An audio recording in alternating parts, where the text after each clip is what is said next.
Apa itu? Sudah jam 8:04. Baik, bismillahirrahmanirrahim. Assalamualaikum warahmatullahi wabarakatuh. Waalaikumsalam. Alhamdulillahirabbil alamin wassalatu wassalamu ala asrofil anbiya'i wal mursalin wa ala alihi washabihi ajmain. Amma ba'du. Asyhadu an la ilaha illallah wa asyhadu anna Muhammadan abduhu wa rasuluh. Allahumma sholli ala Muhammad wa ala ali Muhammad. Baik, Ustaz Sam serta sahabat Muslim 25 yang dicintai Allah. Alhamdulillah, segala puji syukur kita panjatkan kehadirat Allah Subhanahu wa taala yang telah memberikan berbagai nikmat kepada kita semua, dan atas kehendaknya Allah pula hari ini, malam ini kita bisa bertemu lagi di ruang Zoom ini untuk melanjutkan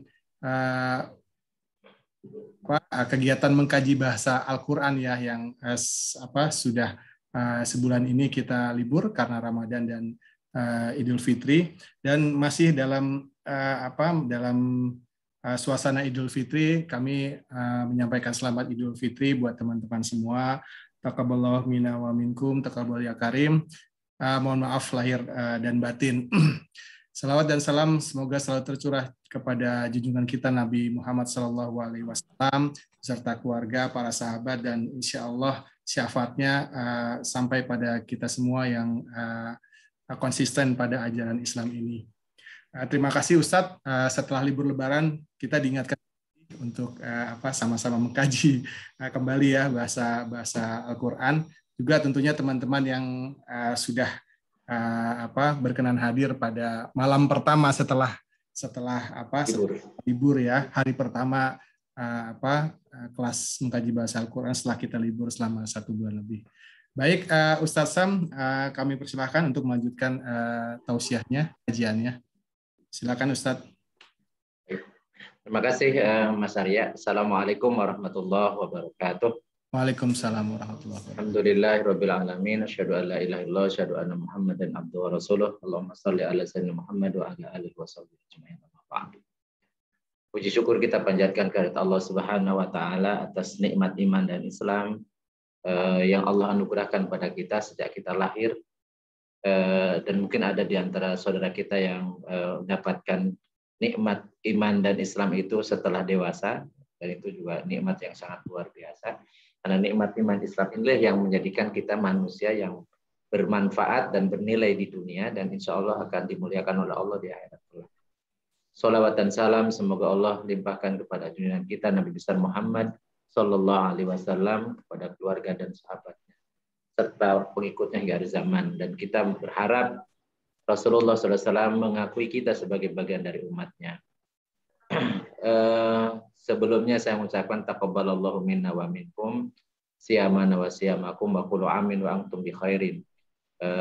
Semoga Allah menerima amal ibadah selama Ramadan kita semuanya ini, baik puasa kita, sholat malam kita, tadarus kita, dan seterusnya, dan termasuk juga zakat, baik zakat mal atau zakat fitrah yang kita tunaikan, serta amalan-amalan kebaikan yang kita lakukan selama sebulan penuh.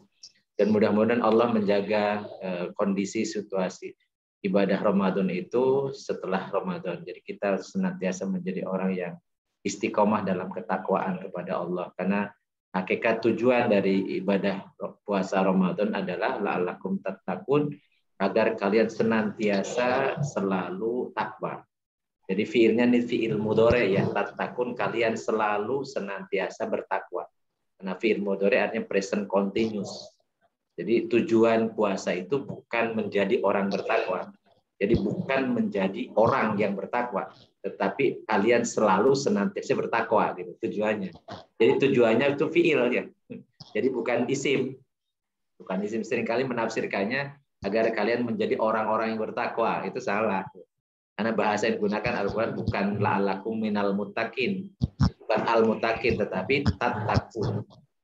Tattaqun itu fiil mudhari, agar kalian selalu senantiasa bertakwa atau semakin bertakwa, jadi bisa ditambah gitu. Karena setelah proses ya ibadah selama sebulan penuh, maka ada peningkatan ketakwaan. Itu apa indikasinya? Semakin taat, semakin banyak melaksanakan perintah Allah, baik yang wajib ataupun yang sunnah, dan selalu berupaya meninggalkan yang diharamkan atau yang tercela, yang jangankan yang haram, yang makruh pun ditinggalkan karena kita biasa melaksanakan ketaatan sama bulan Ramadan.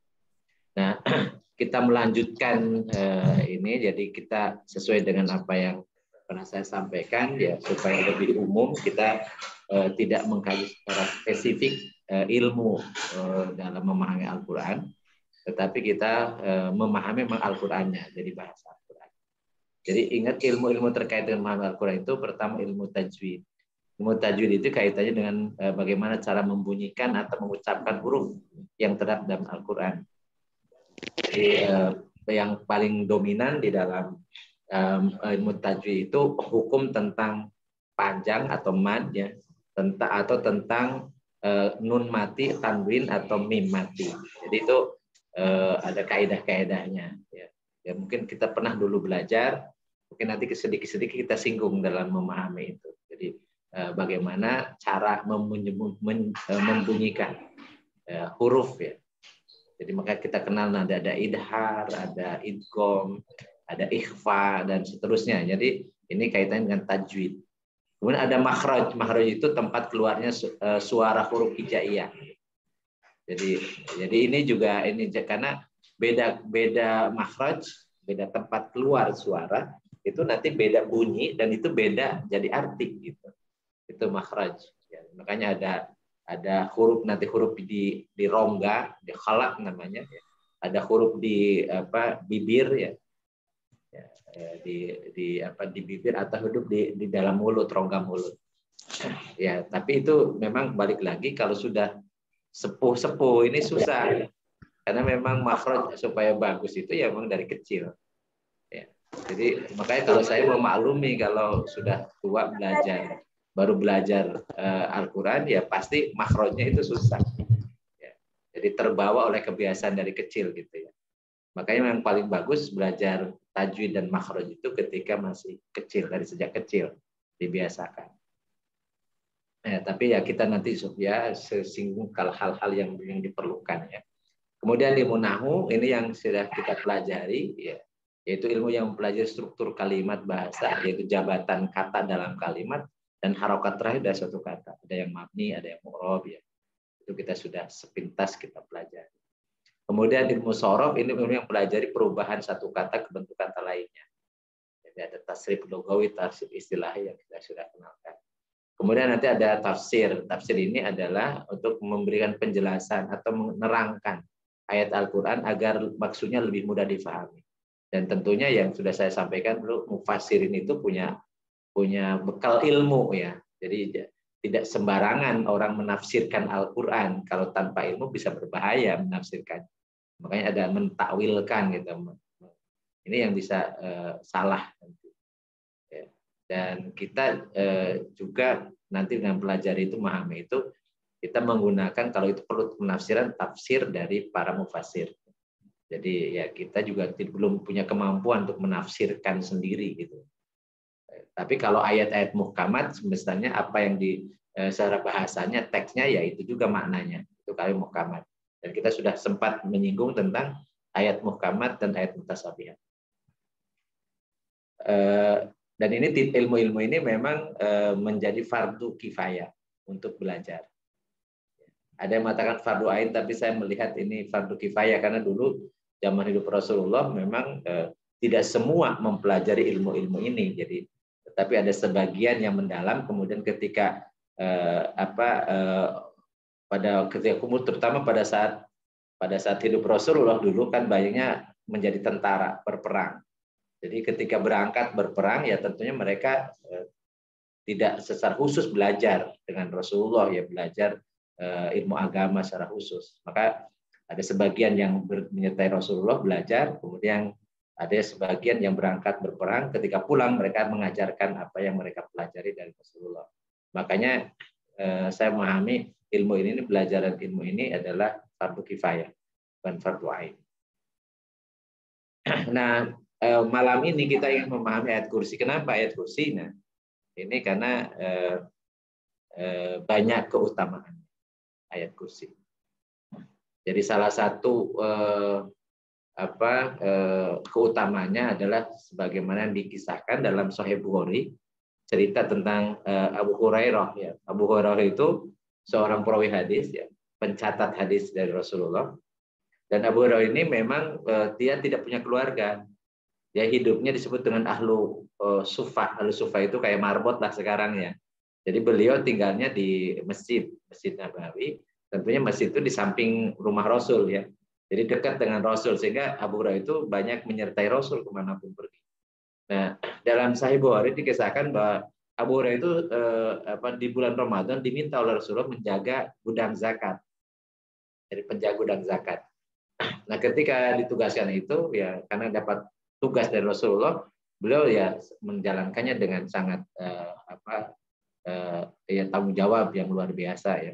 Nah, beliau kemudian ketika berjaga itu ada pencuri orang yang mencuri, dan ya karena gudangnya juga tidak dibayangkan gudangnya besar dari zaman Rasulullah, dana itu zakat itu masih sedikit karena langsung didistribusikan oleh Rasulullah, tidak pernah ditumpuk karena ya ini jadi khusus bulan Ramadan karena tidak bisa disimpan semua karena banyak orang menunaikan zakat, zakat mal dan zakat terutama zakat fitrah menjelang Idul Fitri, maka kemudian ditungguin dijaga oleh Abu Hurairah.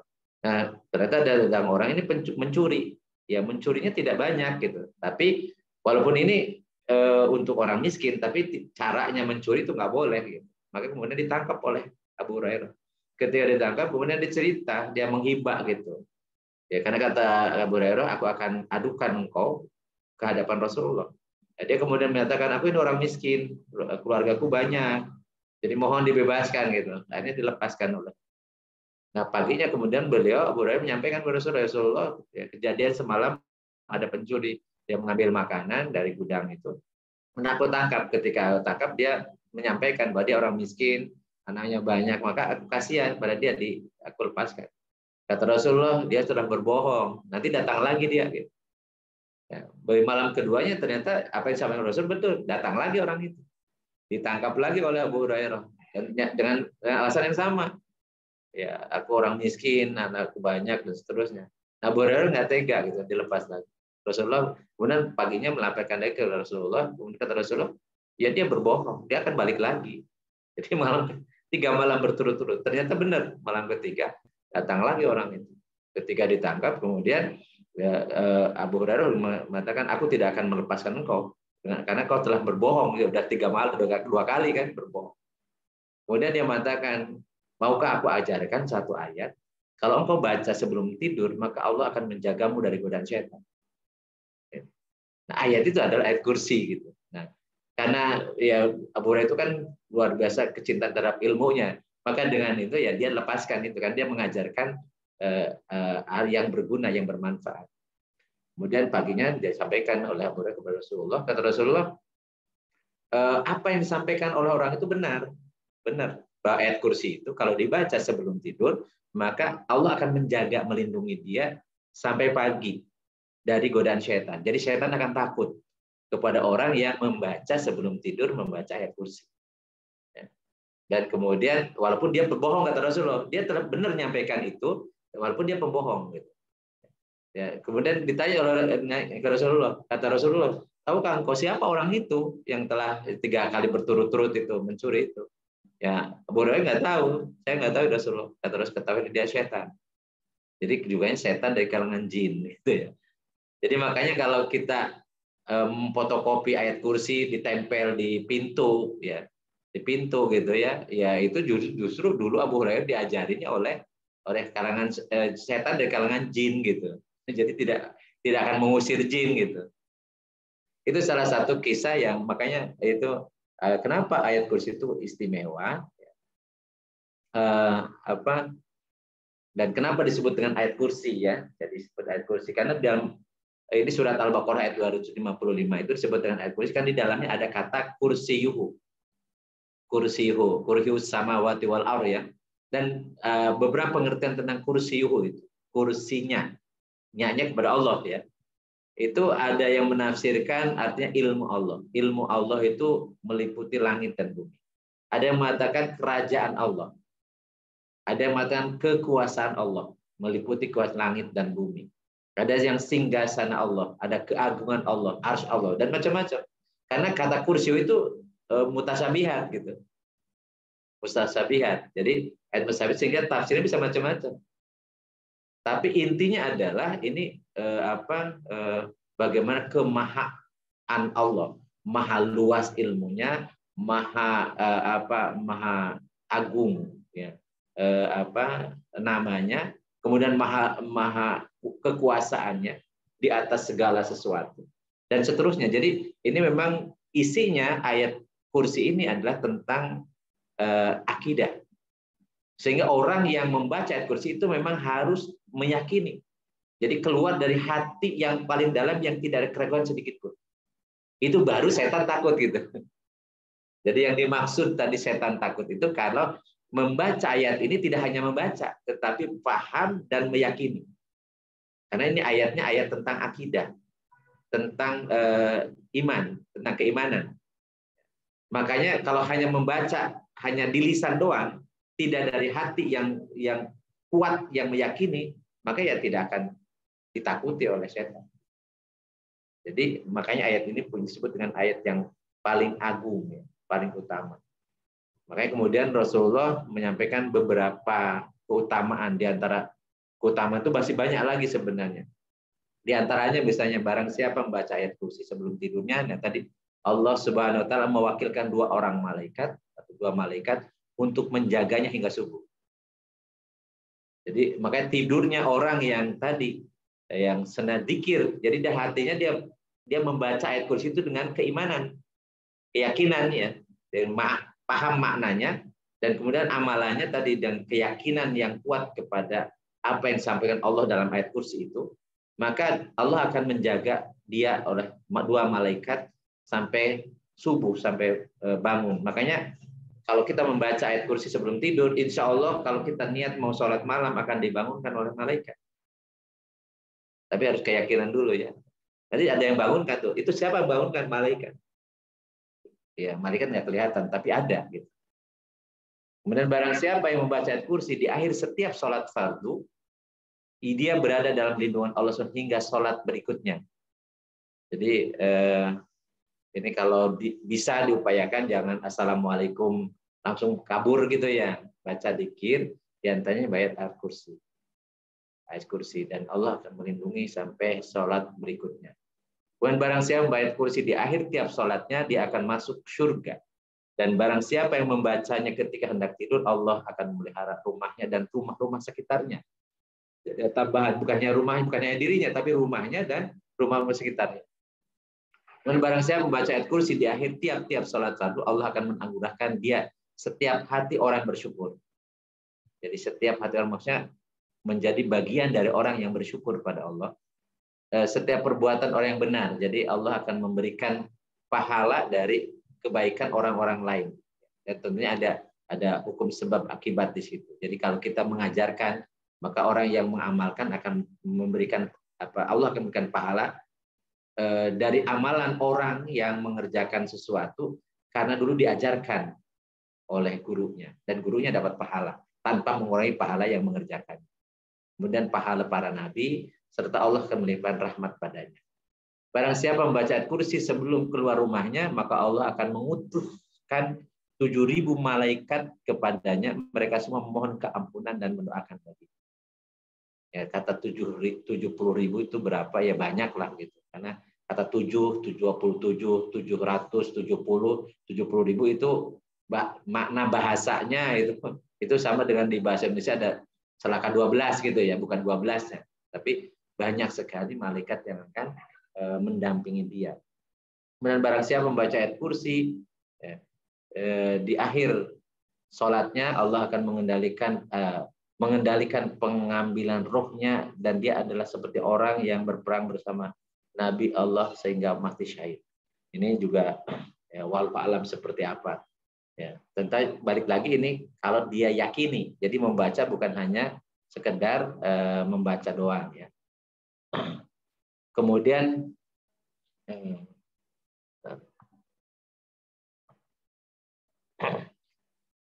jadi barang siapa yang membaca Allah Nah ini, oh ketutup, sorry.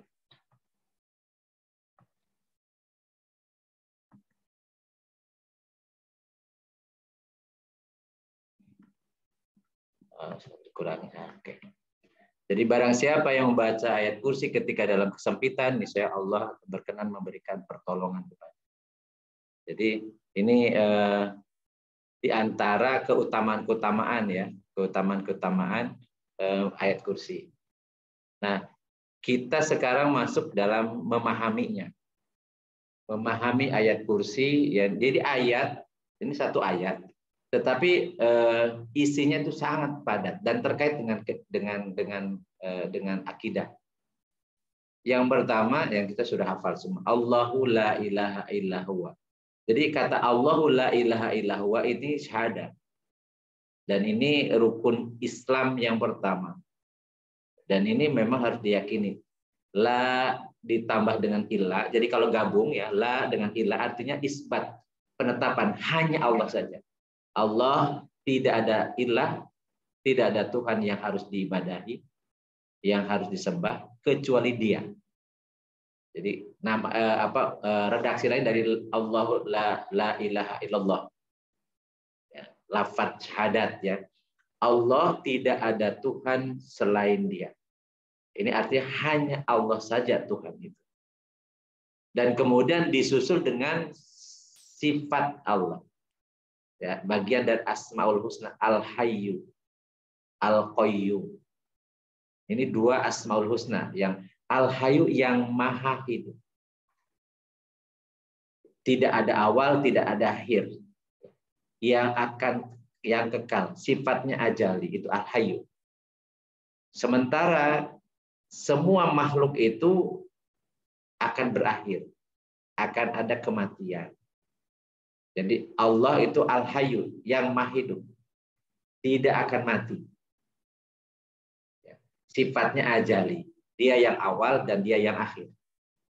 Sementara makhluk, termasuk manusia di dalamnya, kullu nafsin dha'iqatul maut. Manusia itu ada batas kehidupannya, itu akan merasakan kematian. Namanya ajal. Likuli ummatin ajalun. Setiap umat itu, setiap manusia itu ada ajalnya, batas kehidupannya, termasuk jin.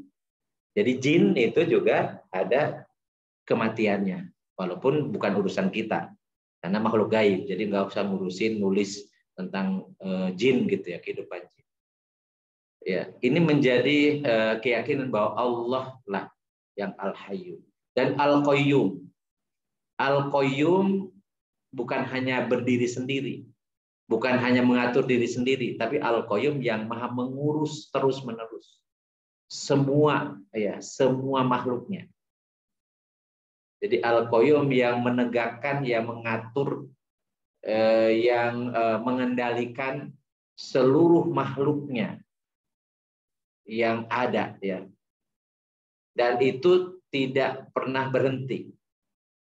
Tidak pernah ada awal atau akhir yang mengurusinya. Dan tidak pernah lelah, tidak merasa berat ya, mengurus semua makhluknya. Dan ini menjadi keyakinan bahwa kita ini bergantung bukan kepada makhluk yang serba lemah, tetapi kita bergantung kepada Khalik, kepada pencipta yang Al-Qayyum, yang mengurus kita semua, mengatur kita semua, memenuhi semua kebutuhan kita. Itu Al-Qayyum.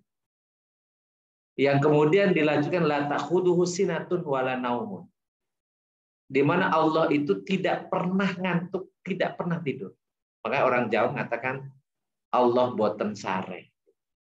Ini makna dari sini. Kalau makhluk, semua makhluk itu ada rasa capek, ada rasa lelah, ada rasa ngantuk, ada tidur. Kenapa? Karena tidur, ngantuk dan tidur itu sunatullah bagi makhluk. Maka binatang pun gitu ya, binatang pun itu ternyata ada ngantuknya, ada tidurnya. Yang nggak boleh itu tidur terus ya, tidur terus ya sama juga dengan mati, karena tidur itu adalah kematian, walaupun kematian sementara gitu. Jadi Allah itu tidak ngantuk, tidak tidur. Artinya tidak mungkin akan ada istilah istirahat, tidak ada istilah kemudian lelah, tidak akan ada istilah berhenti ya, atau kapok gitu. Makanya redaksi lirik lagu mungkin Tuhan telah bosan gitu ya, itu nggak boleh. Itu lirik yang menyalahi akidah. Walaupun kata mungkin ya, tapi nggak boleh karena Allah itu tidak mungkin ada sifat mungkin gitu. Karena Allah itu pasti gitu. Jadi ayat ini mengatakan kalau misalnya ada yang mengatakan mungkin Tuhan telah lelah, telah bosan, telah lelah, telah bosan, telah capek, itu menyalahi akidah. Jadi bahaya, nggak boleh seperti itu. Karena Allah itu laisa kamitslihi syai'un. Jadi Allah itu tidak pernah ngantuk, tidak pernah tidur.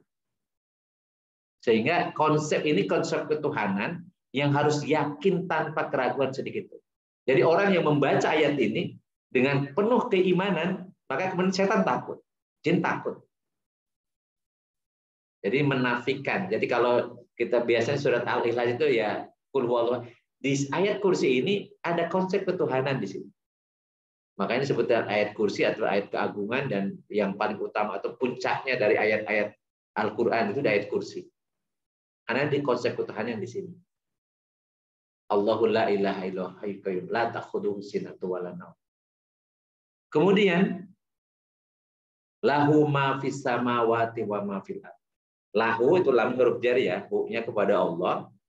Ma isim mausul apa saja yang ada fis samawat. Samawat itu jamak muannas salim. Semua langit. Ya katanya langit 7 lapis, kita juga nggak tahu. Lapisan langit bumi juga nggak tahu kita. Di mana batas? Tentu yang di langit, apa yang ada di langit, jadi termasuk planet-planet. Ya, planet-planet, bintang-bintang yang jumlahnya juga nggak tahu. Itu yang ada di langit. 7 lapis langit. Karena langitnya jamak. Ya, kalau mufradnya kan pisamai. Itu salah satu langit, tapi samawat itu langit semuanya. Termasuk apa yang ada di langit itu, termasuk bintang, termasuk bumi ini ada di langit sebenarnya kan. Kalau kita lihat tata surya itu, di langit itu di mana gitu, batasnya mana, tiangnya mana, dan seterusnya. Ya hanya Allah yang tahu. Semua yang dianggap besar oleh manusia, di antaranya matahari dianggap besar, bulan dianggap besar, bumi dianggap, jauh lebih dari itu Allah menciptakan. Karena setelah kita lihat fotonya, ternyata bumi itu kecil banget dibanding dengan matahari. Matahari kecil banget dibanding dengan tata surya yang lain yang luar biasa. Itu semua kepunyaan Allah. Demikian wa ma fil ard, dan semua yang ada di bumi, baik di permukaannya atau di bawahnya, di dalam permukaan bumi. Itu semuanya milik Allah. Ini menjadi konsep kepemilikan yang harus difahami oleh semua manusia. Kalau orang paham tentang ini, tidak ada yang sombong, tidak ada yang pelit. Dia tidak punya apa-apa. Semuanya itu milik Allah. Lillahi ma fis samawati wa fil ardh. Kepunyaan Allah lah apa yang dengan kita di bumi. Lahu ma fis samawati wa fil ardh. Redaksinya kayak gitu. Lahu, kepunyaan Allah. Apa saja yang ada di langit dan apa yang ada di bumi. Ya, sementara manusia itu dia disebut memiliki kalau diizinkan oleh pemilik utamanya, pemilik asalnya itu Allah. Maka dari itu konsep kepemilikan dalam Islam itu adalah idnu syari bil intifa'i bil ain. Izin dari pembuat syariat, izin dari Allah untuk memanfaatkan sesuatu. Jadi kalau Allah tidak mengizinkan, artinya Allah mengharamkan, maka itu tidak boleh, bukan pemilik dia, bukan milik dia. Jadi tidak sah kepemilikannya gitu. Makanya kalau kita memahami ayat kursi ini, penggalan ini, maka tidak ada lagi orang yang arogan, yang merasa paling kaya, yang menguasai semuanya macam-macam, karena sebenarnya yang dia boleh manfaatkan itu yang diizinkan saja oleh pemiliknya, yaitu izin dari Allah. Yang dihalalkan saja oleh Allah. Sisanya kalau diharamkan, maka itu bukan kepemilikan dia. Dan Allah akan meminta pertanggungjawaban. Kok tidak diizinkan, kok memanfaatkan gitu ya. Maka hati-hati orang yang menyalahgunakan kekuasaan untuk memperkaya diri, karena semua akan diminta pertanggungjawaban. Atas dasar apa engkau memanfaatkan itu? Itu milik Allah semua gitu kan. Jadi ngaku-ngaku doang kan gitu. Sehingga ini sangat besar pengaruhnya bagi orang yang paham ayat ini. Dia akan sangat hati-hati tentang harta. Karena semuanya milik Allah. Diizinkan oleh Allah enggak? Boleh enggak? Asbabul tamaluknya. Ada sebab kepemilikan diizinkan oleh Allah enggak? Dihalalkan oleh Allah atau tidak? Karena semuanya milik Allah. Jangankan benda, barang, dan seterusnya. Kita sendiri milik Allah. Inna lillahi. Kita sebenarnya milik Allah. Wa inna ilaihi raji'un. Kita kembali kepada Allah. Makanya tentang hukum warisan. Maka orang yang ini ketika dia hidup, dia diberi izin oleh Allah untuk mematak. Ketika dia sudah meninggal, maka izinnya dicabut, kepemilikannya kembali kepada Allah. Maka ketika membagi harta warisan tidak boleh keluar dari aturan Allah.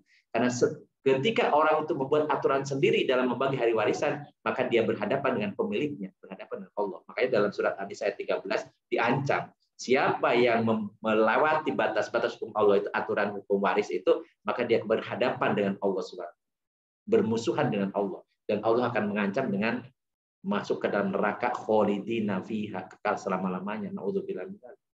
Sementara orang menganggap sekarang ini bagi waris ya adil, yang adil versi manusia tidak mungkin adil karena yang membagi bukan pemiliknya.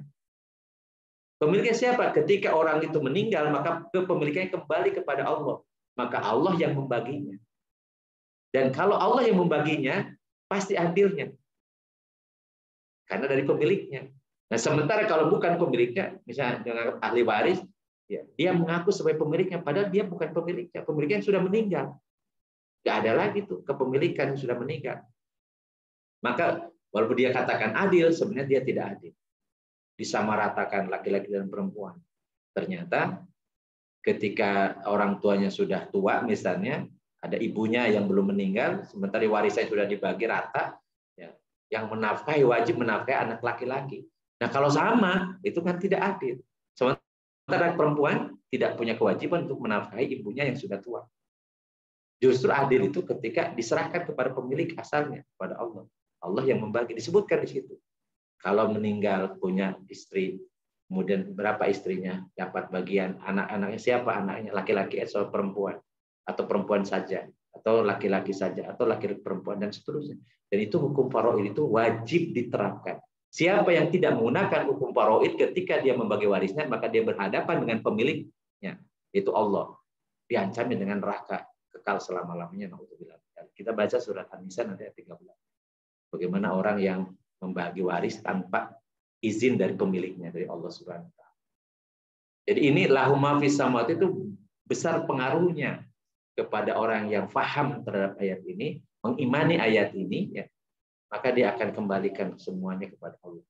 Bahwa semuanya kepemilik Allah. Allah mengizinkan atau tidak.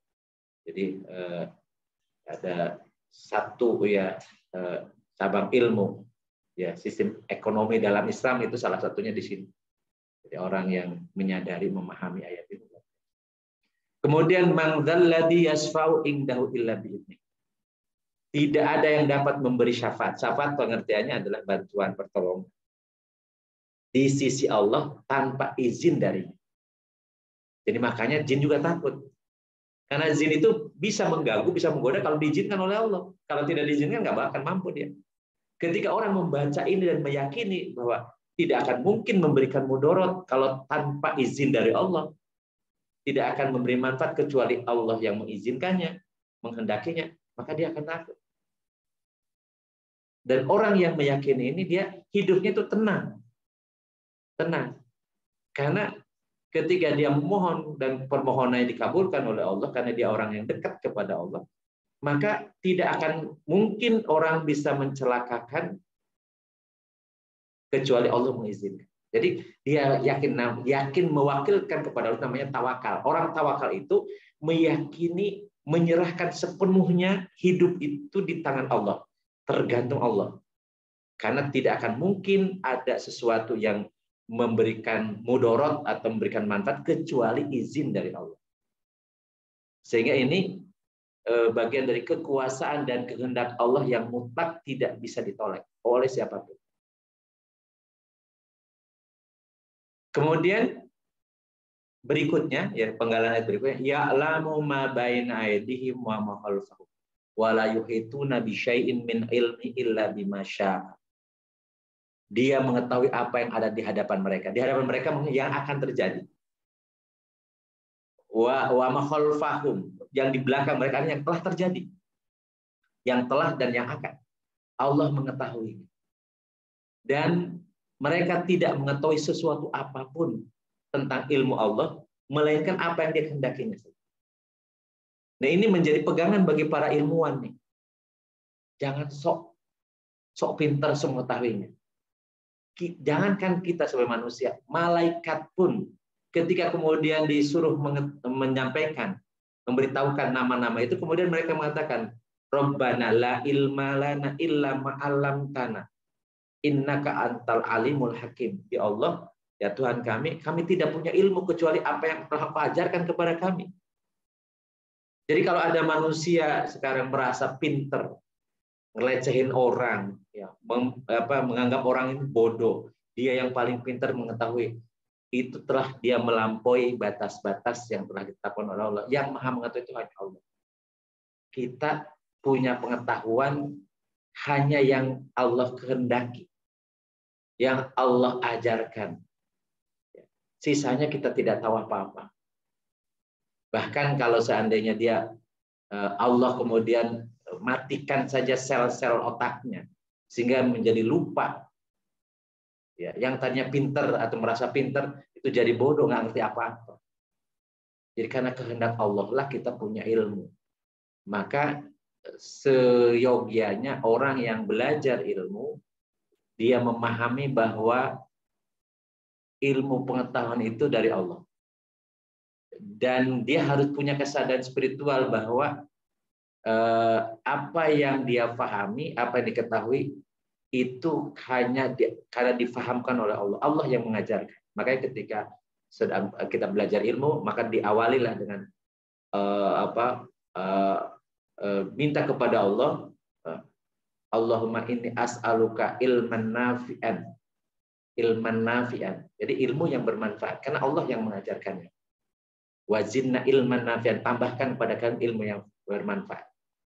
Wa alimni bima yanfa'uni, dan ajarkan kepadaku apa yang bermanfaat untukku. Jadi karena sumber ilmu itu dari Allah, dan Allah yang mengajarkan semuanya. Kepada Adam dulu semua nama-nama itu diajarkan oleh Allah, sehingga tidak ada orang yang mengetahui kecuali Allah menghendaki dan mengajarkan kepadanya pengetahuan. Yang kita lakukan hanya ikhtiar belajar, yang memberi pemahaman Allah. Maka ini menjadi motivasi bagi orang-orang yang berilmu, yang belajar ilmu apapun adanya, dia harus punya kesadaran bahwa sumber ilmu itu dari Allah. Makanya dalam ayat Al-Quran disebutkan, innama yakhsyallaha min ibadi al-ulama. Hanya sungguhnya yang takut kepada Allah dari hamba-hambanya adalah orang-orang yang berilmu, ulama. Jadi kalau ada ulama yang disebut ulama, tapi dia justru merasa paling pinter, meremehkan orang lain, sombongnya naudzubillah min dzalik, ya, nyalah-nyalain orang lain, menganggap remeh ilmu orang lain dan seterusnya, sebenarnya dia bukan ulama. Dia belum menyadari bahwa semua ilmu itu Allah yang mengajarkannya. Dan kalau dia merasa pinter, kalau Allah tidak menghendaki kepintaran itu ada, jadi sangat mudah bagi Allah untuk menghilangkan memori dia, lupa semuanya sampai dia menjadi orang yang sangat bodoh, dan itu bisa terjadi kepada siapapun kalau Allah menghendaki. Jadi ini konsepnya luar biasa. Wasi'a kursiyyus samawati wal ardh. Kursinya meliputi langit dan bumi. Ya, tadi kursi itu artinya bisa kekuasaannya, ilmunya, keagungannya dan seterusnya. Artinya ini menjadi kesadaran tentang kekuasaan, tentang pertanggungjawaban. Bahwa di atas langit ada langit itu kata-kata manusia. Tapi sebenarnya yang menguasai langit dan kerajaan langit di dunia dan kelak di yaumiddin gitu, itu hanya Allah saja. Makanya orang yang memahami konsep kekuasaan dia dan konsep pertanggungjawaban, maka dia akan menjadi semakin tinggi kekuasaan, dia semakin dekat kepada Allah, dia semakin takut kepada Allah. Tapi kalau dia punya kekuasaan malah kemudian dia arogan, kemudian merasa paling berkuasa, maka ingatlah ayat ini. di atas kekuasaan dia ada yang nanti akan yang menghentikan, akan yang mencabut, dan akan yang ada yang minta pertanggungjawaban. Sangat berat. Yaitu Allah Subhanahu wa taala. Wala ya'uduhu hifdzuhuma. Dan Allah itu tidak merasa berat memelihara langit dan bumi dan seluruh isinya. Tidak merasa berat. Ya, tidak akan merasa lelah. Karena bagi Allah semuanya bisa, semuanya mudah. Maka dari itu bagi orang-orang yang meyakini ayat ini, bagi Allah itu mudah. Kalau kita punya kesusahan, minta sama Allah, Allah akan mudah. Kalau kita punya kesempitan, minta kepada Allah, Allah akan berikan kelapangan. Kalau kita merasa miskin, minta sama Allah, Allah memberikan kecukupan. Jadi kita ini bergantung kepada Zat yang Maha. Nggak susah. Ya kita punya keinginan, maka minta sama yang punya. Kalau kita mesti dihormati, minta kepada yang punya kehormatan. Makanya dibacakan jadi baca at-tahiyat, at-tahiyatul mubarakatuh sholawatut thayyibatun lillah. Kehormatan, kemuliaan, keselamatan, keberkahan, itu kebaikan itu hanya milik Allah. Mintanya sama Allah. Jangan minta dihormati sama manusia makhluk. Berat, capek. Tapi minta kepada Allah yang punya semuanya itu punya Allah. Dan Allah yang memelihara itu semua. Oleh karena itu, kita ini bergantung kepada Zat yang Maha. Maka kemudian di akhir ayat kursi ini, Allah menyebutkan lagi sifat-sifatnya, ya, Asmaul Husna-nya. Yaitu Allah yang Maha Tinggi. Jadi, wahwal aliyul azim. Jadi, al-aliyu yang Maha Tinggi, tidak ada yang lebih tinggi dari Allah. Al-azimu tidak ada yang lebih agung dari Allah. Semua orang di pertuan agung macam-macam itu tidak ada nilainya di hadapan Allah. Karena Al-Azim itu hanya Allah. Al-Ali itu hanya Allah. Jadi kalau memahami ayat kursi dibaca dengan keimanan yang benar, beres hidup kita. Makanya tadi Rasulullah ngajarin dengan banyak hadis Rasulullah tentang keutamaan baca kursi ini. Maksudnya bukan hanya dibaca, tapi diyakini, difahami, dan itu menjadi pegangan hidup kita. Dalam sikap keseharian kita, dengan memahami ayat kursi ini, insya Allah hidup kita mulia, hidup kita bahagia, dan pasti di akhirat Allah yang akan menyediakan tempat yang mulia juga. Jadi tidak hanya sekedar bacaan atau hafalan, tapi harus jadi pemahaman dan keyakinan kita. Sehingga hidup ini, insya Allah Allah yang menjaganya, Allah yang melindunginya, dan kita hanya bergantung kepadanya saja. Allah yang wahwa aliyul azim. Allah yang al-hayyu al-qayyum. Mudah-mudahan apa yang kita bahas malam ini ada manfaatnya. Silakan kalau ada obrolan-obrolannya, jadi ringan-ringan saja. Karena ini sudah hafal insya Allah ayat kursi itu. Tapi yang paling penting baca dan pahami. Baca dan pahami. Ya, sebagaimana tadi disampaikan oleh saya, jadi apakah bacaan sesudah sholat fardu kita, ya, kemudian sebelum tidur atau sebelum berangkat kemanapun dan seterusnya, ya silahkan. Tapi tidak hanya bacaan, tapi jadi pemahaman dan menjadi pegangan dalam kehidupan kita sehari. Terima kasih. Silahkan kalau ada yang mau disampaikan, monggo. Saya kembalikan waktunya ke Mas Arya. Baik, terima kasih Ustaz Sam atas penyampaiannya tentang ayat kursi. Buat teman-teman yang ingin menyampaikan pertanyaan atau diskusi lainnya, dipersilakan. Kang Cucu? Iya. Ini speaker, monggo silakan. Oh iya, speaker udah. Assalamualaikum warahmatullahi wabarakatuh, Kang. Waalaikumsalam. Di situ kan ada Al-Arash dan Al-Kursi. Nah, apa yang dimaksud dengan Al-Arash itu setahu saya kan ya mungkin pelajaran yang pernah kita dapat ya satu tempat di atas. Terus Al-Kursi, kursi itu kan singgasana. Kursi kalau bahasa ini singgasana. Mungkin bisa dijelaskan lagi Pak Ustadz. Silakan Pak Ustadz. Ya. Ya ini ya Al-Kursiyu itu makanya termasuk yang mutasyabihat. Artinya bisa makna bisa macam-macam. Yang mutasyabih itu kan hal-hal yang gaib. Karena kata kursi itu bukan fisik yang dipahami oleh indra kita ya. Kursi kan bahasa Arab ya. Kursi itu tempat duduk. Tempat duduk gitu ya. Maka kemudian kalau kemudian ada yang menafsirkan itu arsy atau singgasananya Allah gitu, ya boleh-boleh saja kan gitu ya. Tapi apa yang dipahami dalam benak kita dengan faktanya nanti walau alam. Makanya kita mengatakan walau alam bi muradi gitu ya, Allah yang tahu maksudnya. Tapi kita menjelaskan dengan sesuatu yang bisa dipahami oleh akal kita, itu boleh. Tapi contoh misalnya tentang yang gaib, misalnya surga Jannatul Adnin tajri min tahtial anhar. Kan disebutkan mengalir di bawah sungai-sungai. Ya disebutkan sungai-sungai di situ. Dan kenapa kok disebutkan sungai-sungai? Karena itu yang menggambarkan, bisa dilihat, bisa dirasakan suasananya oleh manusia, oleh akal manusia. Maka kalau menjelaskan ya sungai, ya gambaran di benak kita kan sungai ya, mengalir airnya macam-macam. Tapi apa yang hakikatnya yang mengalir sungai-sungai itu, walau alam kita nggak tahu. Karena apa yang ada di surga itu yang nggak gitu, yang belum pernah terdengar, belum pernah dilihat, belum pernah terbayangkan dalam kehidupan manusia di dunia ini kan gitu ya. Makanya kursi juga sah kalau orang menjadikan itu kursi singgasananya atau arasnya atau bahkan ilmunya atau kekuasaannya ya dan seterusnya. Makanya tafsirnya banyak ini kan. Jadi kalau kita baca apa sih arti kursiyu itu ya, itu artinya banyak. Makanya kalau bisa orang mengklaim ini hanya ini yang benar, dan susah ada klaim benernya dari mana. Makanya kalau saya, semua pemahaman dari para mufassirin ya, orang yang punya karakter ilmunya, orang punya ilmunya cukup gitu ya untuk menafsirkan itu, sah-sah saja dan benar-benar saja gitu. Adapun kita misalnya mau ngambil yang mana, ya terserah kita, ya kan? Kita mau ngambil yang mana? Misalnya harus itu di atas, ya atas itu mana sebenarnya? Kalau bumi bulat, atas itu mana coba? Kalau bumi bulat, atas itu dari bagian mana? Kan bingung juga kita. Bingung, iya. Iya kan?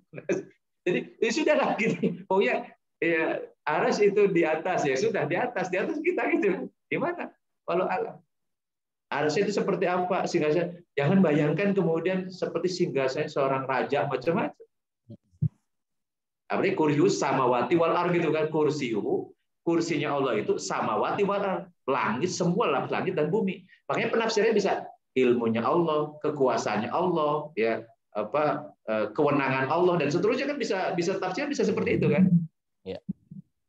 Jadi makanya ya udah, karena itu kita yakini Allah itu maha kuasa, maha serba segala ya maha itu ya. Apapun ya sudah, dan itu menjadi keyakinan kita gitu kan, keyakinan kita. Adapun mau ditafsirkan apapun selama tidak keluar dari sifat-sifat Allah, karena ini bagian dari sifat-sifat Allah ya. Itu selama tidak keluar dari sifat-sifat Allah, kemudian mereduksi sama dengan sifat manusia, itu yang nggak boleh. Jadi mereduksi pemahaman kursiu misalnya dengan seperti yang kekuasaan manusia gitu ya, atau karakter manusia, itu yang nggak boleh. Karena kata ya mahanya Allah, serba maha kuasanya. Serba maha kuasa, iya. Oke, makasih Ustaz. Nuhun. Tadi ada, ada Uda ya, Daniel. Oh. Ya, assalamualaikum Ustadz. Saya kamera off dulu ya, kamera off ya. Kenapa? Tapi kalau ada waktu bertanya mau nanya juga nih. Tapi tunggu yang lain, silakan kalau ada yang lain dulu. Oke, mangga. Silakan buat teman-teman yang lain jika ada yang ingin ditanyakan. Mungkin sebelum ke Uda Daniel, Ustadz, saya mau tanya tadi Ustadz menyinggung tentang kepemilikan bumi langit itu sepenuhnya milik Allah dan sempat menyinggung tentang waris ya Ustadz ya. Ya. Maaf agak menyimpang dikit. Jadi kalau waris ada seorang meninggal dunia, artinya akan ada kepemilikan yang diwariskan ya kepada ahli waris ya Ustadz ya. Nah, apakah itu memang harus segera dilakukan pembagian, sementara secara fisik itu kan belum bisa langsung dibagi, ada berupa rumah gitu, sedangkan ada ibu, ada anak-anaknya yang lain gitu ya Ustadz ya. Mungkin nggak bisa jelasin secara detail, nggak apa-apa Ustadz, karena mungkin akan perlu waktu banyak, tapi mungkin konsepnya seperti apa Ustadz? Apakah di atas kertas sudah dibagi bahwa kamu dapat bagiannya segini, atau seperti apa Ustadz gitu ya? Ya. Ustadz. Betul. Jadi ini saya makanya dari ayat kursi ini konsep saja ya, konsep bahwa lahu ma fis samawati ini menunjukkan bahwa kepemilikan itu Allah.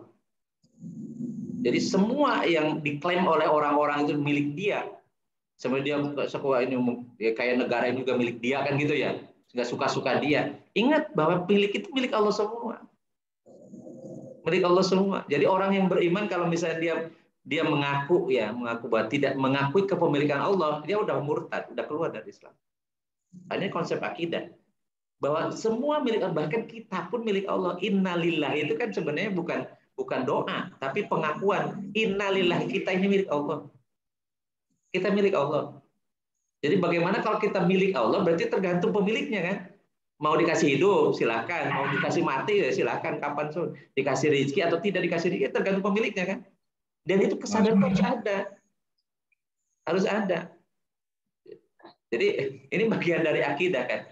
Oleh karena itu definisi tentang kepemilikan sendiri kan harus jelas. Makanya ulama fikih menjelaskan.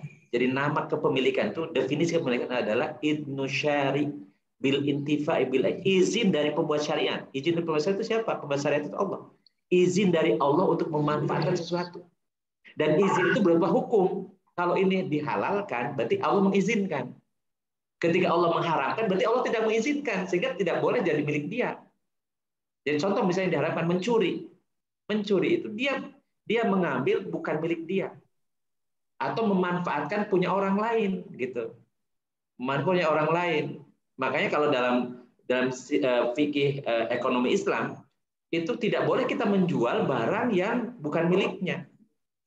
Atau yang belum sempurna kepemilikannya. Kan sekarang ada menjual misalnya barang yang masih cicilan gitu ya. Dan cicilan itu kan pemilikannya belum milik dia. Maksudnya kan tidak boleh dijual. Tapi sekarang kan gitu.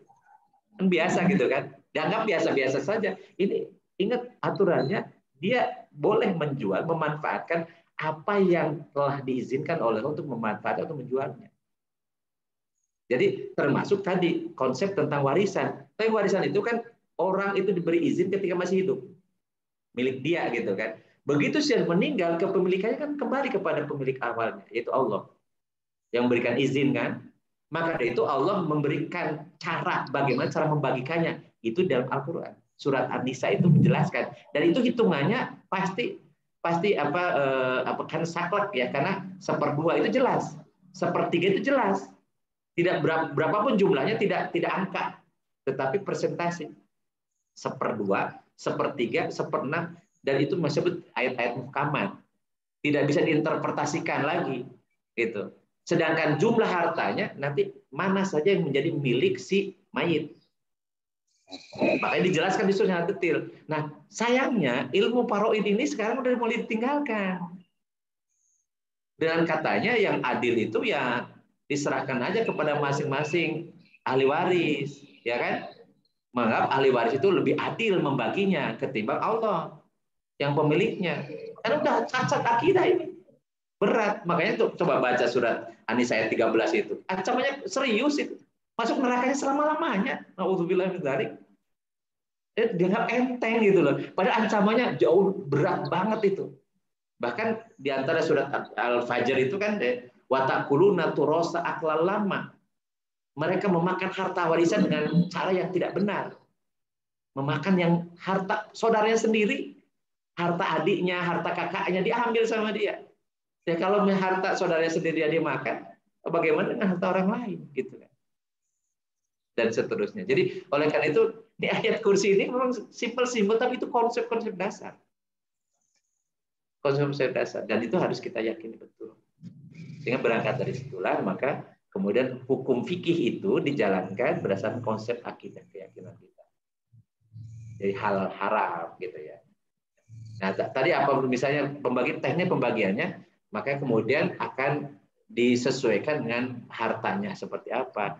Kalau harta misalnya itu rumah dan di situ masih ada ibu, maka tidak boleh dibagi dulu. Tidak boleh dulu. Kenapa? Dalam rumah itu ada hak ibu juga. Sebagai istri yang tinggalkan punya hak juga di situ. Dan bagaimana kalau saat itu dibagi sementara ibunya diusir dari tempat tinggalnya? Kan gitu ya. Makanya itu teknisnya.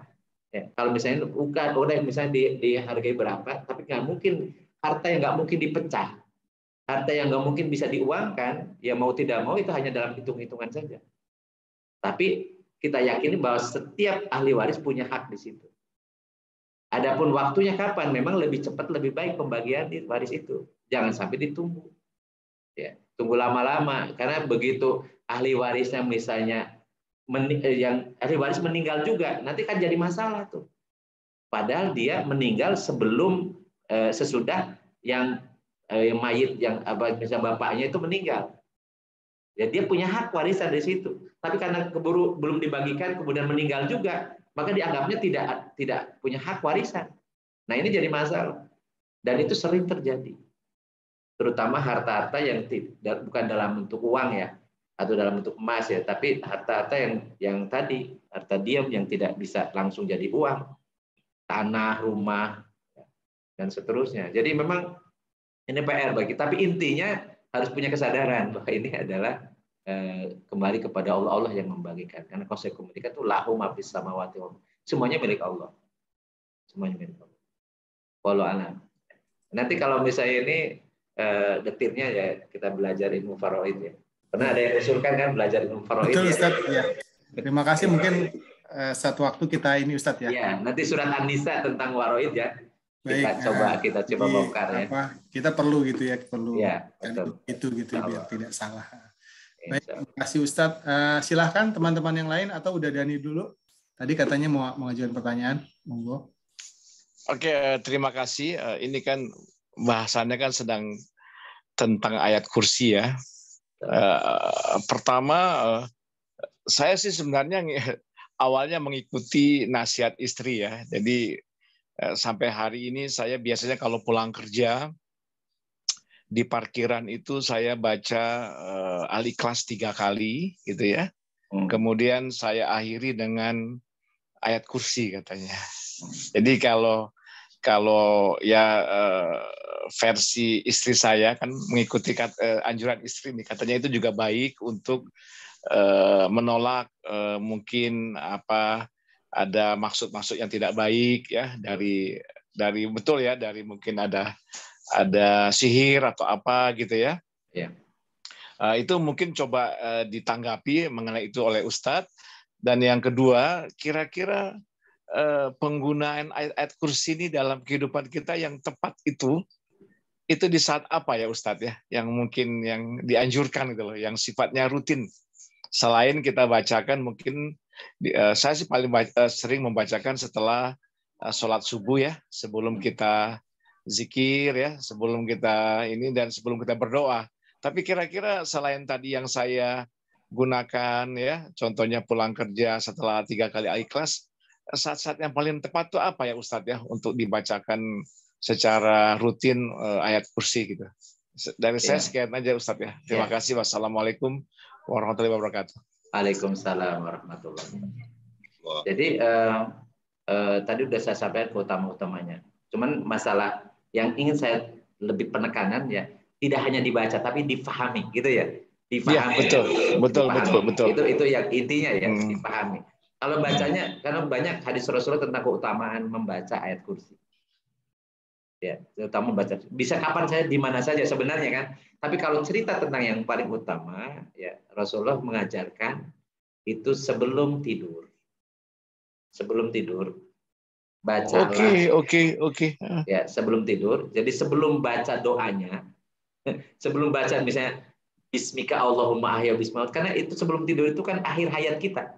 Ingat ya, sebelum tidur itu kita sudah ikrar tuh doanya. Bismika Allahumma ahya bismika amut. Dan menyebut nama Allah aku telah hidup, dan menyebut nama Allah aku akan mati. Jadi sebelum mati baca ini dulu, tetapi dengan pemahaman ya. Jadi baca surat Al-Fatihah dulu. Ingat Al-Fatihah juga sudah kita bahas sebentar dulu ya, awal-awal dulu. bagaimana keutamaan surat Al-Fatihah. Ya, bahkan disebut umul kitab ya. Setelah baca Al-Fatihah, baca ayat kursi. Ini dengan pemahaman tadi ya. Dan itu mengokohkan akidah ya, keyakinan kita. Nah, kemudian maka tadi Rasulullah menyatakan bahwa dia akan Allah akan mengutus malaikat yang menjaga dia. Sehingga dia akan terjaga dari gangguan yang dzahir ataupun yang gaib ya. Dari kekuatan-kekuatan yang ini karena Allah yang menjaganya ya. Ya, mengutus malaikat yang menjaga sampai kita tidur, sampai kita bangun lagi. Nah, ketika bangun kan kemudian diajarkan juga kita kalau dulu alhamdulillahilladzi ahyana ba'da ma amatana wa ilaihin nusyur. Maka ketika kita sadar, maka ya karena kita tidur kan kita tidak bisa mengendalikan diri kita, tidak bisa melindungi apa yang kita bisa lindungi selama kita melek gitu ya, sama kita sadar. Maka kita pasrahkan kepada Allah, maka Allah yang akan melindungi. Dan salah satu bacaan untuk bisa minta perlindungan pada Allah adalah surat ayat kursi ini. Kemudian setelah itu ayat kursi, maka bacalah Al-Ikhlas, Al-Falaq, An-Nas. Disebut dengan dua ayat terakhir, dua surat terakhir ini muawwidatain. Dua surat meminta perlindungan kepada Allah. Qul a'udzu birabbil falaq dan qul a'udzu birabbin nas. Maka kemudian baru baca doa bismika Allahumma ya bismillah sok tidur gitu ya. Itu yang minimalnya kita baca. Lebih utama kalau kita habis sholat ya, apakah di awal zikir kita atau di akhir zikir kita terserah, atau di tengah-tengah zikir kita juga boleh ya. Yang penting dibacanya. Dan kita tidak usah berdebat gitu, karena ilmu agama itu kan bukan diperdebatkan, tapi untuk kita amalkan kan gitu ya. Oh, itu versi ini, versi itu macam-macam, udah banyak versi. Yang jelas betul. banyak hadisnya. Ya. Jadi ayat kursi ini dibaca kapan saja. Tentunya di tempat-tempat yang bolehkan membaca, karena ini ayat Al-Qur'an kan. Jangan sampai di kamar mandi lagi nongkrong dan baca ayat kursi. Itu tapi bacanya sebelum nongkrongnya itu boleh, sebelum masuk ke WC boleh gitu kan, sambil berdoa kan minta perlindungan pada Allah dari godaan setan yang khubusi wal khobais gitu ya. Itu kan di situ. Tapi lagi nongkrongnya jangan baca itu. Sesudah selesai di kamar mandi boleh gitu. Jadi intinya baca ayat kursi itu kapan saja di tempat-tempat yang dibolehkan dengan tujuan atau niat apapun yang kita inginkan. Karena dalam hadis Rasulullah termasuk tadi ingin dimudahkan ketika kita mendapat masalah macam. Karena ingat isinya kandungannya tadi akidah ini.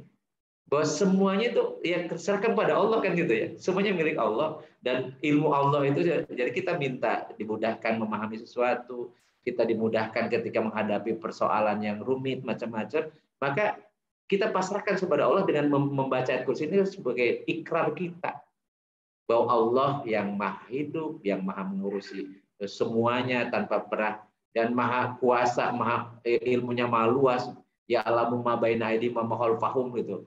Dan seterusnya kan gitu isinya kan gitu ya. Jadi sehingga ini disyariatkan kita baca kapan saja. Lebih utamanya tadi sebelum tidur atau sesudah sholat atau mau berangkat kerja atau sesudah pulang kerja silakan. Jadi apa yang diamalkan oleh Uda Daniel udah oke. Tinggal tadi difahami, bukan hanya dibaca, difahami, diyakini. Jazakallahu khairan. Ada juga kadang-kadang ini kan satu ayat kalau nggak salah ya, Ustadz ya. Kadang-kadang dibacakan sebagai ayat dalam kita sholat ya setelah Al-Fatihah. Ini baik juga ya Ustadz ya dengan satu ayat ini. Iya. Cukup karena baik gini, ya. Iya. Karena gini ayat ini kan Al-Qur'an juga. Iya betul. Jadi makanya saya juga bingung kalau orang mempermasalahkan baca Yasin misalnya. Ya kan Yasin baca Al-Qur'an. Iya betul. Jadi sebenarnya ini kan diniatkan kita. Kalau niat kita baca Al-Qur'an, ini ayat Al-Qur'an. Jadi boleh membaca sesurat Fatihah kemudian baca ayat kursi. Iya, satu ayat ya. Iya, boleh. Apalagi sebenarnya sholat malam nih sekalian juga. Jadi baca sholat malam. Bisa juga tadi ini sebagai bagian dari zikir.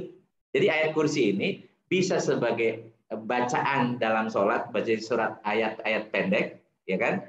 Bisa juga sebagai zikir kita. Jadi sudah sholat, sudah sebagai zikir kita. Lafaz zikir maksud saya ya. Ya. Jadi ini lafaz zikir itu ada yang dari ayat Al-Qur'an atau lafaz doa itu ada yang dari Al-Qur'an, Ada yang memang dari hadis Rasul, dari apa yang diamalkan oleh Rasul, atau apa yang diamalkan oleh sahabat kemudian dibenarkan oleh Rasul, ya kan? Kan dulu sahabat juga ada yang bikin doa sendiri, kemudian dengar oleh Rasul biarkan. Karena intinya kalau doa kan doa itu tergantung apa keperluan yang bersangkutan, ya, apa yang bersangkutan. Jadi seringkali orang kan ini tidak dicontohkan oleh Rasulullah. Ya kalau doa harus semua yang contohkan Rasulullah ya susah karena keperluan kita berbeda dengan keperluan Rasul. Ya kalau kita misalnya pengen anak lulus ujian kan nggak ada contohkan oleh Rasul pasti, apalagi pakai bahasa Indonesia kan nggak pernah Rasulullah pakai bahasa Indonesia. Jadi yang seperti ini sebenarnya nggak usah diperdebatkan ini benar atau salah gitu ya, tapi dikerjakan saja, minta doa macam-macam. Jadi ayat kursi ini luar biasanya tadi selain ayat Al-Quran juga bisa selain zikir, sekaligus juga ada keutamaan-keutamaan yang disebutkan oleh Rasul. Begitu mudah-mudahan tadi ini ada. Ya, baik Ustaz, ada pertanyaan di chat room. Bisa saya bacakan Ustaz ya? Boleh. Mau tanya Ustaz Sam ini dari Mas Tendi rupanya, tapi di ininya pakai nama istri. Iya, istrinya ya. Segala sesuatu itu mempunyai puncaknya dan puncak Al-Quran ialah surat Al-Baqarah. Di dalamnya terdapat sebuah ayat pemimpin semua ayat Al-Quran, yaitu ayat kursi. Hadis riwayat Tirmizi. Apa yang dimaksud dengan ayat pemimpin di sini, Ustaz? Iya. Jadi ingat bahwa pemimpin kita itu ya arah hidup kita adalah akidah. Akidah ya. Jadi atau disebut kalau dalam ini usuluddin atau iman ya, iman. Jadi iman itu inti. Jadi semua amalan itu tidak akan dinilai oleh Allah kalau tidak beriman. Atau beriman. Jadi ayat kursi itu adalah ayat akidah. Ayat akidah yang menghimpun banyak hal atau cabang dari akidah itu. Tentang tadi ketuhanan. Tentang misalnya kepemilikan.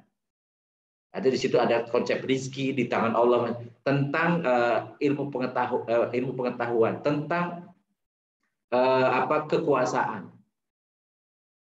Dan bagaimana itu sifat-sifat Allah di situ ya.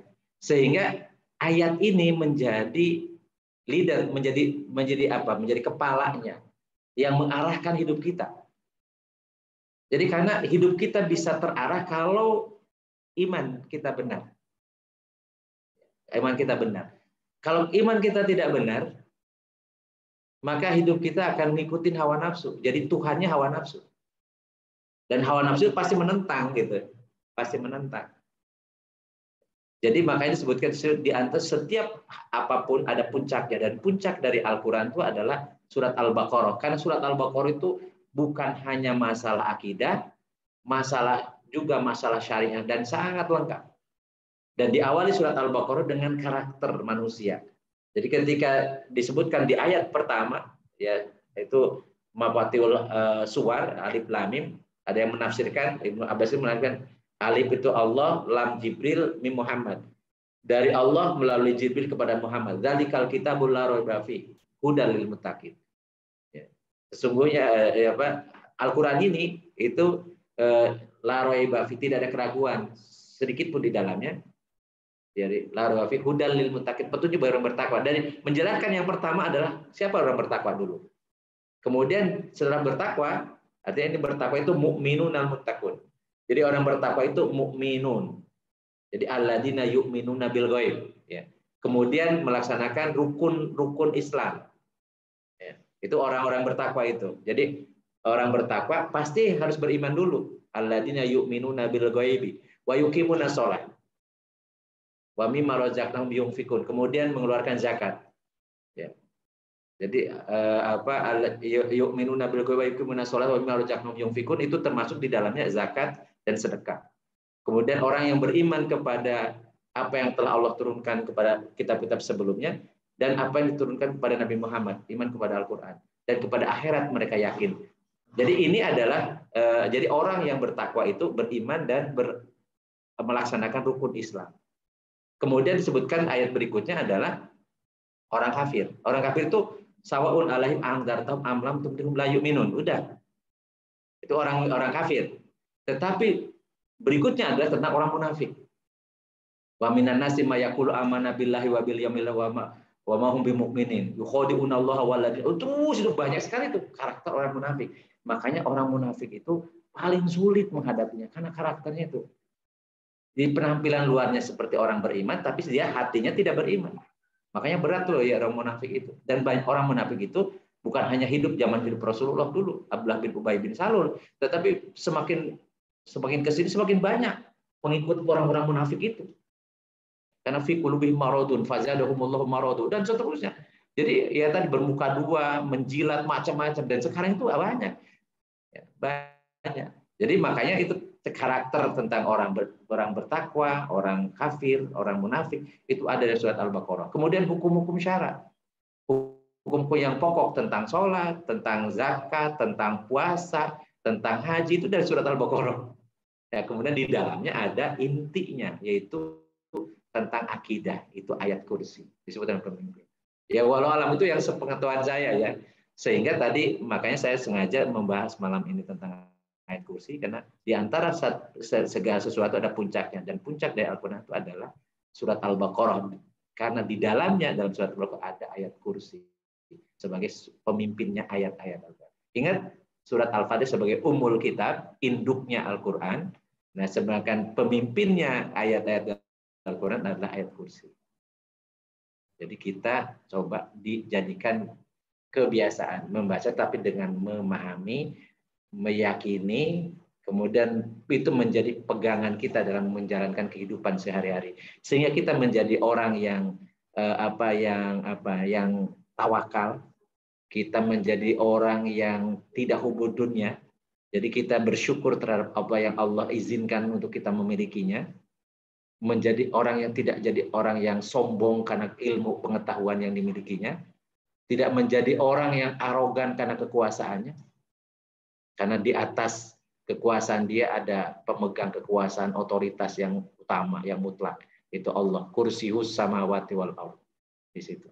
Jadi sehingga ya, kalau ini kita bacakan, kita pahami dan menjadi pegangan dalam keseharian hidup kita, insya Allah dia akan menjadi orang yang sukses dunia dan sukses akhirat.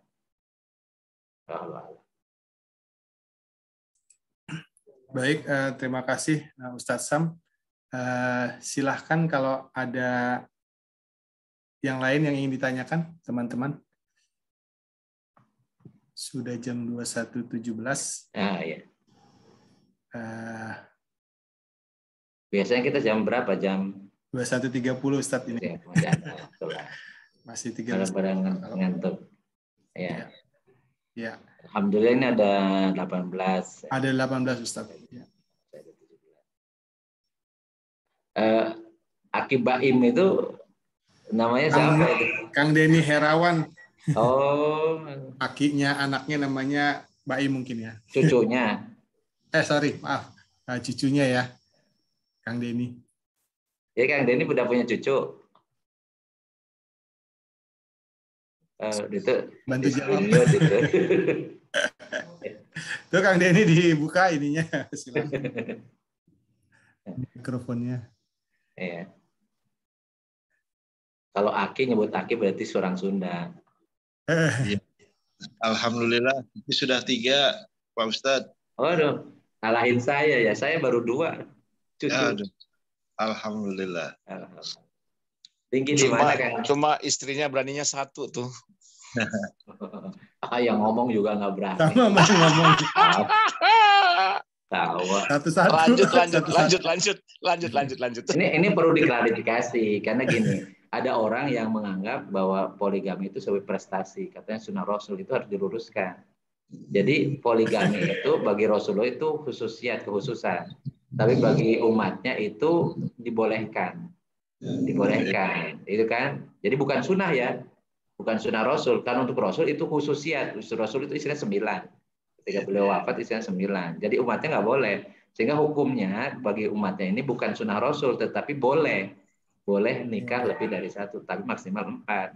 Dan ayat itu turunnya dulu untuk membatasi kebiasaan orang Arab dulu punya istri itu tanpa jelas berapa, ada yang 10, ada yang 20 dan seterusnya. tanpa hitungan. Maka kemudian Allah menurunkan surat An-Nisa itu untuk membatasi jumlah maksimal istri itu 4. Tapi itu pun ada lanjutannya, fa in hibtum alla ta'dilu fawahidatan. Kalau kalian takut tidak bisa berlaku adil, maka satu saja. Jadi hukum syaranya punya istri satu lebih utama ketimbang lebih dari satu. Itu budak Daniel. Jadi saya kasih pengertian supaya kemana-mana jangan. Tapi boleh. Boleh. Tapi kalau sudah melaksanakan harus sanggup. Jangan berat sebelah, karena kalau berat sebelah lebih sayang sama yang muda, nanti di akhirat miring-miring datangnya.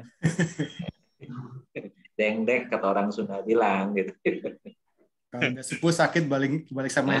Iya, nggak bisa dibenerin lagi, nggak ada tukang urut di akhirat nanti. Okay. Baik, kalau sudah tidak ada. Ya, tidak ada sepertinya, Ustaz. Insya Allah minggu depan kita lanjutkan. Sedikit aja boleh Pak Ustadz? Mangga Kak. Alhamdulillah. Bukannya sekedar itu aja.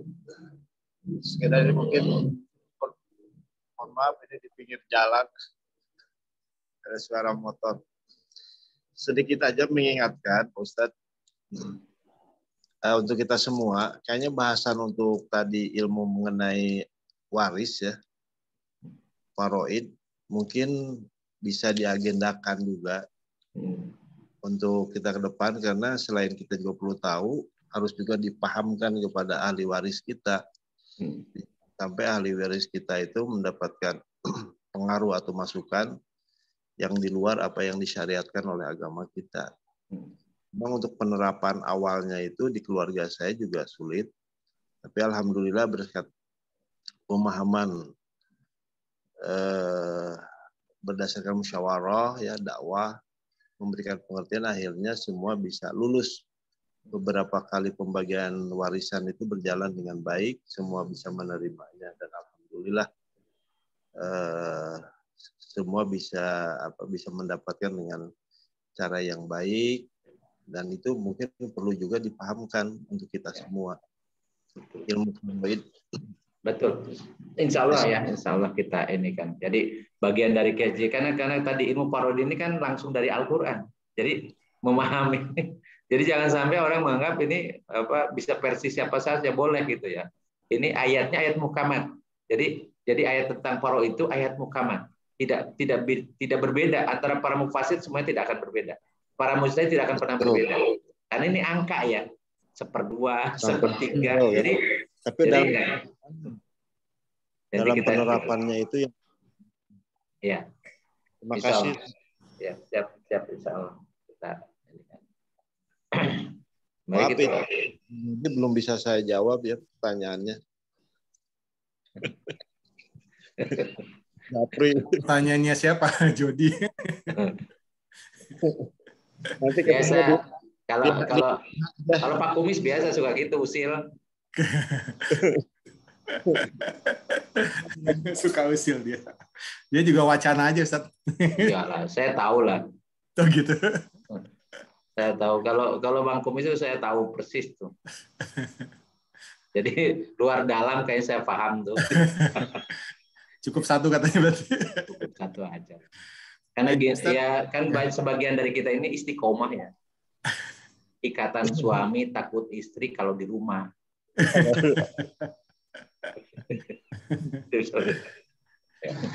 Kalau di luar rumah juga wani gitu kan. Wow, berani begitu sampai rumah. Per dia. Kayak istiqomah. Sakinah naon ayo. Oh, itu mah sanajan aki-aki ngeunah cenah tuh, itu mau Jody itu. Orang Sunda doang yang paham tuh. Baik, insya Allah kita lanjutkan dan kita sama-sama berdoa pada Allah. Mudah-mudahan Allah senantiasa memberikan perlindungan pada kita semua. Jadi istiqomah dalam iman dan Islam kita.